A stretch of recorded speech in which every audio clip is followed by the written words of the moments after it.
do not expect Republican Kentucky Senator Rand Paul to sign on. Senator, this thing is getting out of control. Well, you know, since the spending cuts are a fiction, they're not real, they're make-believe, maybe that's what the tax increases should be as well. Now, I don't want to increase taxes. I think the only way to stimulate the economy is to leave more revenue in the hands of those who earned it, leave it in your states. I'd rather have the money left in Kentucky. I haven't seen any money spent in Washington that's useful. Most of it's counterproductive. So let's leave more money in the states and let's cut spending. We're spending too much. You know, but they're not doing that. And I guess much of the Democratic leadership seems to be thinking that this election was a referendum on tax increases. I guess you could, in part, take from the president's victory that maybe his wanting to tax the rich might have been a factor. But I do think Americans were looking at getting spending under control. But that part isn't being considered remotely. You know, if you want to say the public is for raising taxes on the rich, the public's been sold a bill of goods on this. If the public were to know the facts, the rich already pay most of the taxes. We have a very progressive tax code. Millionaires pay on average about 30% of their income, not to mention state income taxes and Social Security taxes. Most of the rich are paying nearly 50% of their income by the time we're done. And most of the income tax is paid by the wealthy. My point, though, is I don't care whether it's the wealthy, the middle class, or the poor. I don't want to divide us. I want to say there's the public sector and the private sector. The only way you get more jobs is by leaving more money in the private sector, no matter whose money it is. We can debate this all we want. I guess now Democrats are saying it is beyond debate. And I maybe foolishly and naively after election night, I thought, well, maybe the president and all sides will rise to this occasion and try to genuinely offer a constructive dialogue to not only get us off the cliff, but lay out a plan to get all of this under control. But I hear talk of stimulus now. Your colleague Chuck Schumer in New York is signing on for what could be a $500 billion jobs plan, and on we go. It's like stimulus is still in vogue, spending is still in vogue, piling up debt is still in vogue. Here's the problem with stimulating it through government spending. The last time they tried it, it didn't work. It also cost about $400,000 per job. Government's not very good at creating jobs. Instead of trying to squeeze more money out of the economy and take it from productive business owners, let's leave it in their hands. I don't think the president got a referendum on raising taxes. The president won the election, barely, but he didn't get a referendum. The other thing is we still have enough votes in the Senate that he needs to come across the aisle and talk to us. I know of no conversation from the president with our side. If he wants a compromise, talk to us. There could be a compromise. I'm willing to compromise on saying that military spending could be cut, and so could domestic spending. That's where the compromise should be. But, among your Republican colleagues, I don't see that part of a compromise either. Now, they put revenues on the table, and I guess the devil is in the proverbial details.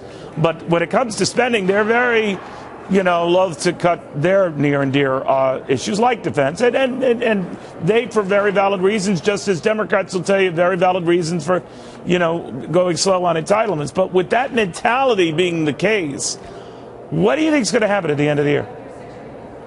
I think there'll be some really big, messy bill made in some sausage factory you'd never want to go to. That bill will be passed, and I will probably oppose it if it means raising taxes, because I think raising taxes is a mistake, particularly in a weak economy. By the way, when you say raising taxes, Senator, do you include this offer that I guess Speaker Boehner has on the table, not formally on the table, not a rate increase, but closing loopholes and credits, because the president said that won't come close to giving you the money that you could get with a rate hike. Where do you stand on this whole thing? To me, increasing revenue by closing deductions is raising taxes. I'll close loopholes if you lower rates, but you got to do something good for the economy if you're going to do something bad to the economy. So I'm not for just closing loopholes. That takes money out of the productive sector, sends it to Washington, and that's a mistake. So I'm not for just closing loopholes, but I would close loopholes if you lower overall rates, which would stimulate the economy. Senator, real quickly, what did you make of Mitt Romney's remarks to backers what hurt him was all the freebies the president was giving out to his base, and that made the difference? I think we as Republicans, if we want to grow the party, have to somehow develop some empathy for those who have been on government assistance and know that they don't all want to stay there. For example, I think there are many good people who have had to take unemployment insurance for a month or two but would like to work. So I don't think everybody on government assistance is a bad person. We need to figure out how to convince them, though, that their life would be better if they'd vote for policies that would help them get a real job and enter the middle class. You seem to be trying to lead the Republican Party maybe in a more inclusive or accommodating direction. Some core conservatives in the party say it's selling out, not you, but that they can't be Democrat-like. What do you say to that? Because with your overture on immigration, many say it's a way to win over Latinos who've been, in lockstep with Democrats. What are you up to? What are you doing? Well, it's always been my opinion that the people that are here, even those who are here illegally, if they'd like to work, we ought to figure out a way to let them work. I'm not against people working. I think immigrants are an asset, not a liability. And I think Hispanic voters won't listen to us if they think we're angry all the time about immigrants here. I came from a family of immigrants. We came and we worked hard. We spoke our own language for probably 50 years in my community. We spoke German in the church. So I'm not against people speaking Spanish either. But I think we need to convey that, or we're going to become a dinosaur. We're going to become extinct. And I don't think it means we have to compromise our principles. I still want a strict border control. I don't want people coming in illegally. But I think we should be receptive to legal immigrants. And we should figure out how to normalize those who did come here, even if they broke the law. We have to figure out a way, if they're willing to work, to normalize their situation. Also, it does have to do with electoral politics. We're not competitive, and we have to be competitive in these areas where we're not winning. No, you're a good student of math, Senator. That's pretty good. Always good having you, sir. Be well. Thanks. Well, we want to hear from you on Twitter. You can tweet